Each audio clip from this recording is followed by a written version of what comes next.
Hello दोस्तों, स्वागत है आपके अपने यूट्यूब चैनल इन्फॉर्मराज पे।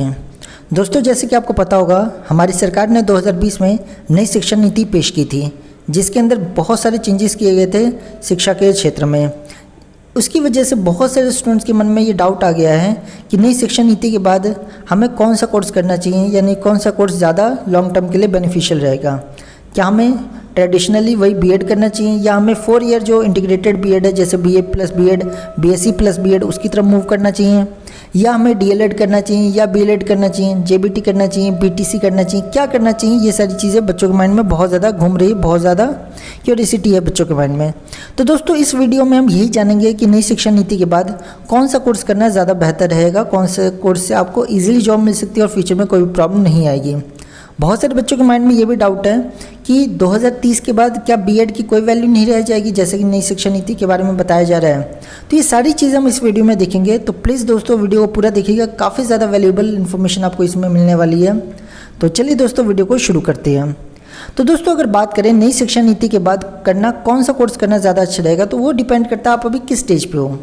अभी आपने 12th पास किया है, कि आप ग्रेजुएट हो, कि आप पोस्ट ग्रेजुएट हो, या आपने बीएड कर रखा है, या आप ऑलरेडी बीएड कर चुके हो।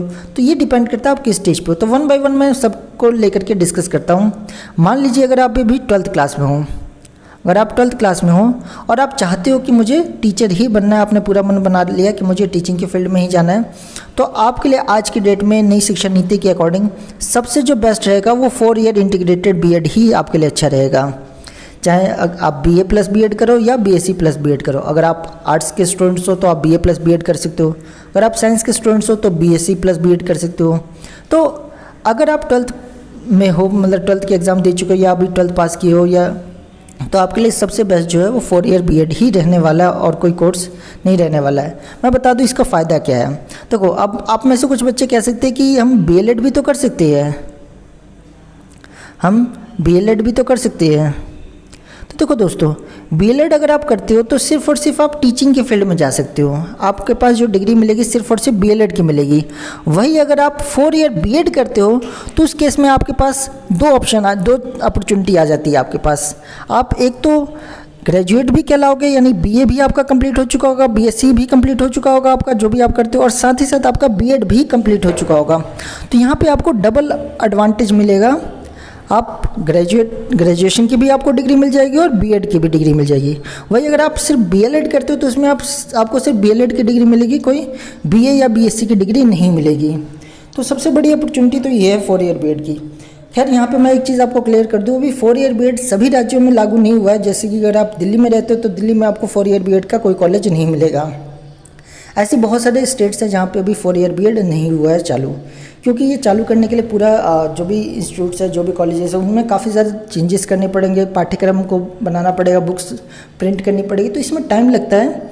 तो आप वेट करिए, अगर आपके राज्य में नहीं है 4 ईयर बीएड तो आप वेट कीजिए, या किसी और राज्य में जाके भी कर सकते हैं आप। बहुत सारे राज्य में स्टार्ट हो चुका है 4 ईयर बीएड, तो आप वहाँ से कर सकते हैं। तो आई होप दोस्तों आपको समझ आ गया होगा 12th क्लास के लिए ज़्यादा अच्छा क्या रहेगा। लेकिन यहाँ पे एक चीज़ और है, कुछ बच्चे अब पूछते हैं कि सर हमें 4 साल हम वेट नहीं कर सकते। तो अगर करंट सिनारियो में अगर बात करूँ, अगर आप 4 साल वेट नहीं करना चाहते तो आप ये कर सकते हो कि आप 12th के बाद क्या करो, आप 12th के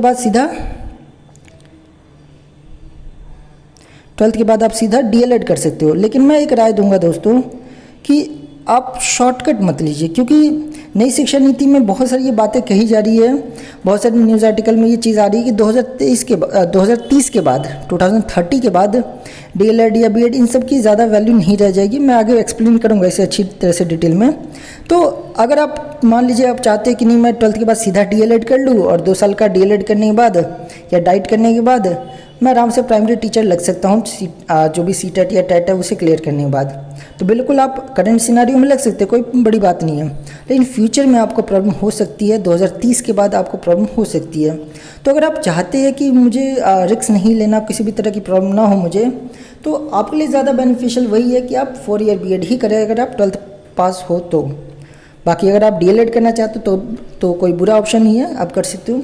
2030 के बाद क्या होगा उसके ऊपर भी मैं आ रहा हूँ अभी, ठीक है। आई होप दोस्तों आपको समझ आ गया होगा कि 12th पास स्टूडेंट क्या कर सकते हैं। अब बात करते हैं जो ग्रेजुएट है वो क्या करे। तो दोस्तों अगर आप ग्रेजुएशन अगर आप कंप्लीट कर चुके हो, अगर आप ग्रेजुएट हो, तो आपके लिए जाहिर सी बात है 12th जैसा 4 ईयर बीएड करना तो पॉसिबल नहीं है, क्योंकि आप ऑलरेडी अपने करियर के 3 साल ग्रेजुएशन में लगा चुके हो। अब 4 साल और लगाओगे तो 7 साल हो जाएंगे और वो एक तरह से डुअल डिग्री हो जाएगी आप देखा जाए तो, क्योंकि बीएड आप ऑलरेडी ग्रेजुएशन आप ऑलरेडी कर चुके हो और दोबारा से आप बीए प्लस बीएड या बीएससी प्लस बीएड करके ग्रेजुएशन दोबारा से करने बैठ जाओगे। तो अगर आप ग्रेजुएशन कर चुके हो तो आपके लिए बीएड ही बेस्ट है। डरिए मत, कोई इसकी वैल्यू 2030 के बाद ख़त्म नहीं होने वाली, उसको लेके परेशान होने की ज़रूरत नहीं है, मैं आगे वीडियो में डिस्कस करूँगा। तो अगर आप ग्रेजुएट हो तो आप बीएड ही करो, ज़्यादा अच्छा रहेगा। डीएलएड या बीटीसी जेबीटी इनके पीछे मत भागना, क्योंकि अगर आप बीएड कर लोगे तो आपको प्राइमरी, अपर प्राइमरी, जो उसके बाद सेकेंडरी, जो भी मतलब जो भी प्राइमरी टीचर, टीजीटी, पीजीटी सबके लिए एलिजिबल हो जाते हो आप। क्लियर है? क्योंकि आपको पता होगा जो एनसीटी है, national council for teacher education, उन्होंने अप्रूव कर दिया है कि जो बीएड वाले वो भी प्राइमरी लेवल के टीचर बन सकते हैं। तो अगर आप ग्रेजुएशन के बाद डीएलएड या जेबीटी करते हो तो सिर्फ प्राइमरी के टीचर बन पाओगे, लेकिन अगर आपको टीजीटी टीचर बनना है तो फिर आपको दोबारा बीएड करना पड़ सकता है। तो इससे अच्छा आप ग्रेजुएट हो तो पहले बीएड करो, डीएड या जेबीटी इन सब के चक्करों में नहीं पड़ना आपको।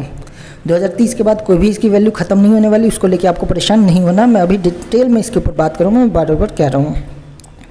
अब हम बात कर लेते हैं कि अगर हम पोस्ट ग्रेजुएट है तो हमें क्या करना चाहिए। अगर आप पीजी कर चुके हो तो देखो, अगर आप पीजी कर रहे हो दोस्तों तो आपके लिए सबसे अच्छी बात है 1 ईयर बीएड हो सकता है 2022 या 23 तक आ जाए। लेकिन अगर आप पीजी कर रहे हो तो आप वेट करो, यानी कि अभी अगर पीजी के फर्स्ट ईयर सेकेंड ईयर में तो अभी वेट करो। लेकिन अगर आपकी पीजी कंप्लीट हो चुकी है तो आपको भी मैं यही राय दूंगा, अगर आपको टीचिंग के फील्ड में जाना है तो 2 ईयर बीएड जो चल रहा है फिलहाल वो कर लीजिए। 1 ईयर बीएड का वेट मत करना, क्योंकि गवर्नमेंट का कोई भरोसा नहीं होता कि 1 ईयर बीएड कब आएगा क्या नहीं आएगा, क्योंकि उसके पीछे लॉजिक है दोस्तों। देखो, जाहिर सी बात है कोई भी कोर्स एकदम से नहीं लागू हो सकता, उसको बनाने के लिए उसका पाठ्यक्रम चाहिए, इंस्टीट्यूशनल पूरा फ्रेमवर्क तैयार करना होता है, करिकुलम चीज़ें तैयार करनी होती है, तो बहुत सारी चीज़ें लगती है, बहुत सारे एफर्ट लगते हैं। उसके बाद जाके कोई भी कोर्स स्टार्ट हो सकता है, क्योंकि उसका पूरी बुक पब्लिश करनी है, एग्जाम पैटर्न क्या होगा, कैसे एडमिशन लिया जाएगा, बहुत सारी चीज़ें डिसीजन लेनी पड़ती है। कॉलेजेस में इंस्टीट्यूशनल चेंजेस करनी पड़ती है, सीट्स को कम ज़्यादा करना पड़ता है, तो उसमें काफ़ी ज़्यादा टाइम लगता है। और प्लस आप देख सकते हो कोविड की सिचुएशन की वजह से चीज़ें और ज़्यादा डिले होती जा रही है। तो अगर आप पोस्ट ग्रेजुएट हो तो प्लीज़ आप सबसे रिक्वेस्ट है आप 2 ईयर बीएड कर लीजिए, आपके लिए बेनिफिशियल ही रहने वाला है। तो आई होप दोस्तों आपको समझ आ गया होगा कि अगर आप 12th क्लास में हो तो आपको क्या करना ज़्यादा अच्छा रहेगा, अगर आप ग्रेजुएट हो तो क्या करना अच्छा रहेगा, और आप पोस्ट ग्रेजुएट हो तो क्या करना अच्छा रहेगा।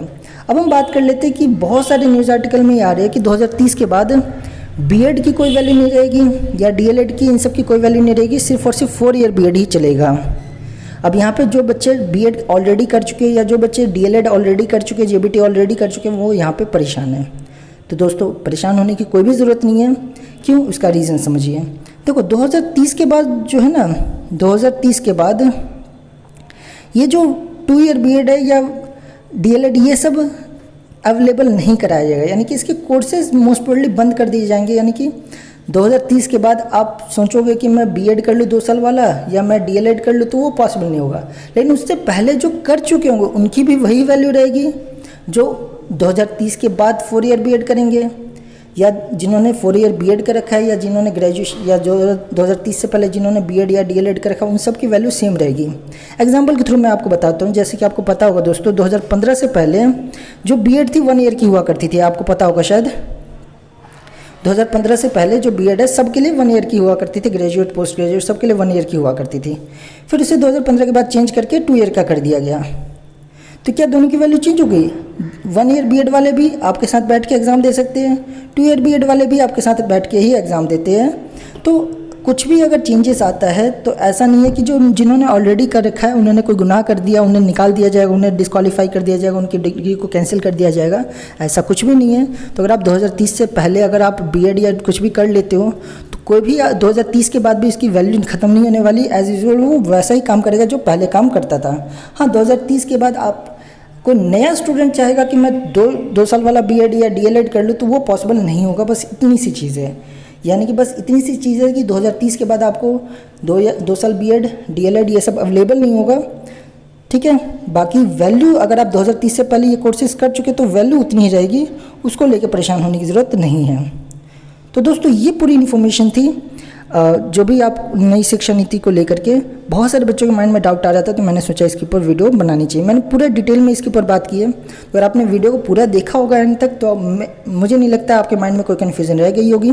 फिर भी अगर कोई कन्फ्यूज़न रह गई है तो आप कमेंट बॉक्स में पूछ सकते हैं, मैं पूरा कोशिश करूँगा रिप्लाई करने की। तो दोस्तों, अगर आपको वीडियो अच्छी लगी है तो प्लीज़ लाइक कर दीजिए, और अपने दोस्तों के साथ प्लीज़ एक रिक्वेस्ट है कि इसे ज़रूर शेयर कीजिए, ताकि उनके माइंड में भी जो भी कन्फ्यूज़न है वो दूर हो सके। तो दोस्तों, आज की वीडियो में बस इतना ही। धन्यवाद।